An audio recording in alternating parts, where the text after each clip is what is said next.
মেয়ে লোক যদি উপার্জন করেন, কোনো চাকরি ইত্যাদি করেন, তাহলে সেক্ষেত্রে তার এই উপার্জনের টাকা তার একাই ভোগ করার অধিকার রয়েছে নাকি সেখানে অন্য কারোর অধিকার রয়েছে? প্রথম কথা হলো, মেয়ে মানুষ যদি বিবাহিত হন সেক্ষেত্রে তার উপার্জনের প্রধান শর্ত হলো তার স্বামীর অনুমোদন থাকা। স্বামী যদি তাকে অনুমোদন দেয় উপার্জন করার জন্য, তিনি উপার্জন করবেন। আর যদি স্বামী তাকে বলেন না, তুমি উপার্জন করবে না বা সবাই দেখাশোনা করো, তাহলে স্বামীর নির্দেশকে ডিনাই করে তিনি উপার্জন করতে পারবেন না। আপনি যদি বলেন কেন পারবে না, তার স্বাধীনতা নাই কেন, তাহলে সে আরেক লম্বা চড়া আলোচনা আসতে হবে। আমরা সেদিকে এখন যাওয়ার সুযোগ নেই, শুধু মাসআলাটা বলছি। কোনো স্ত্রী লোক যদি তিনি উপার্জন করতে চান, তিনি বিবাহিতা হন, তাহলে তার উপার্জনের জন্য পূর্ব শর্ত হলো তার স্বামীর অনুমোদন থাকতে হবে।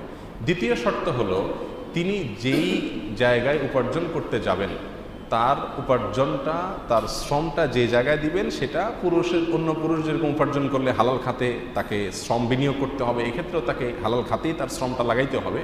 সেই সাথে মেয়েদের জন্য এক্সট্রা একটা শর্ত হলো, তার পর্দা, পশিদা এবং ফিতনা থেকে মুক্ত থাকার নিশ্চয়তা থাকতে হবে। এমন কোনো জায়গায় তিনি চাকরি করতে পারবেন না যে জায়গায় চাকরি করলে তার পর্দার ব্যাঘাত হয়, পুরুষদের সাথে তার ডিলিংস করতে হয়, তাদের সাথে কথাবার্তা বলতে হয়, চেহারা দেখাতে হয় এবং শরীরের বিভিন্ন অঙ্গ প্রত্যঙ্গ মনের মতো করে সে ঢাকতে পারেন না, বরং সেগুলোকে খোলামেলা রাখতে হয়। এক কথায় পর্দাহীনতায় তাকে নামতে হয়। এরকম যদি হয় তাহলে তার উপার্জন জায়েজ নাই। এবার আসি মূল প্রশ্নের উত্তরে। সকল শর্ত মেনে যদি তিনি উপার্জন করেন কোনো মেয়ে, তাহলে তার ওই উপার্জনের সম্পূর্ণ অধিকার একমাত্র তার। সেখানে অন্য কারোর হস্তক্ষেপের কোনো অধিকার ইসলামী শরিয়া দেয় নাই। এমনকি স্বামীরও কোনো অধিকার নাই। স্ত্রী যদি উপার্জন করে আনেন, 10,000 টাকা বেতন পান, 5,000 টাকা বেতন পান, স্বামীর অনুমোদন সাপেক্ষেই গেছেন, পর্দা পশিদার সাথেই তিনি উপার্জন করেন, সেক্ষেত্রে তার উপার্জিত সম্পদে স্বামীর কোনো অধিকার এক পয়সাও নেই। হ্যাঁ, তিনি যদি খুশি হয়ে স্বামীকে কিছু গিফট করেন অথবা সংসার চালাবার জন্য স্বামীকে হেল্প করেন, সেটা তার বাদান্যতা, সেটা তার অনুদান, সেটা তার ভালো মানসিকতার পরিচয়। কিন্তু স্বামী কোনোভাবেই স্ত্রীর সম্পদ বা স্ত্রীর টাকার খবরদারি করতে পারেন না। ইসলাম প্রত্যেকের অ্যাকাউন্ট আলাদা আলাদা দেখে। স্বামীর অ্যাকাউন্ট আলাদা, স্ত্রীর অ্যাকাউন্ট আলাদা। কিন্তু আমরা ইসলামের এই আলাদা অ্যাকাউন্ট সিস্টেমটাকে আমরা মনে করি যে এটা বোধহয় আমাদের দূরত্ব সৃষ্টি করা হচ্ছে। আমরা এত মহব্বত করি স্বামী স্ত্রী একে অন্যকে, বলে আমার আর তোমার আছে নাকি, একই পকেট, তোমারটা আমার, আমারটা তোমার, এই তো। এরপরে কয়দিন পরে আসতে গ্যাঞ্জাম লাগে, ঠিক না? ঠিক। মহারণার বিষয় থেকে শুরু হয় এই গ্যাঞ্জাম।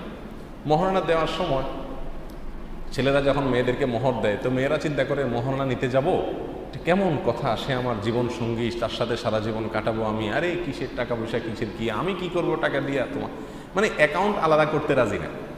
আরে ভাই, তোমাকে শরীয়ত মোহর দিতে বলেছে, আমি দিছি, এটা তো মালিক তুমি এটা ফেলে দাও, দান করো, যা মনে চায় করো, তোমাকে এখানে স্বাধীনতা দেওয়া হয়েছে। এখন মেয়েরাও স্বাধীনতা নিতে চায় না, প্রথমে ভালো মানুষ সাজে, এরপর যখন গন্ডগোল লাগে তখন এবার আসল জায়গায় ফিরে যায়। এজন্য লেনদেনের ক্ষেত্রে ইসলাম বলে স্বামী স্ত্রী প্রত্যেকের লেনদেন হবে, যার যার হিসাব নিকাশ আলাদা। এবার স্ত্রীর গহনার যখন জাকাত দেওয়ার প্রশ্ন আসে, বলে যে আমি কোত্থেকে টাকা পাবো। আপনি কোত্থেকে টাকা পাবেন? আপনাকে তো স্বামীর কাছ থেকে মহারণা নিতে বলছে, আপনি নেন নাই কেন? মহারণা নিয়ে আপনি জাকাত দিতে পারতেন, দান সদকা করতে পারতেন, আপনি তখন নেন নাই। তখন ভালো মানুষ চাচ্ছেন, এখন এসে বিপদে পড়ছেন, বলতেছেন যে হ্যাঁ গহনাগাতি এগুলো জাকাত কোত্থেকে দেবো, আমার তো উপার্জন নেই। তাহলে ইসলামের একটা বিধানকে আমরা ডিনাই করার ফলে আরও 10টা সমস্যা তৈরি হয়। এজন্য মেয়েদের উপার্জনের সম্পূর্ণ অধিকার তাদের নিজেদের, সেখানে বাবা হোক, স্বামী হোক, অন্য কেউ হস্তক্ষেপ করার কোনো অধিকার নাই। সোজা কথা।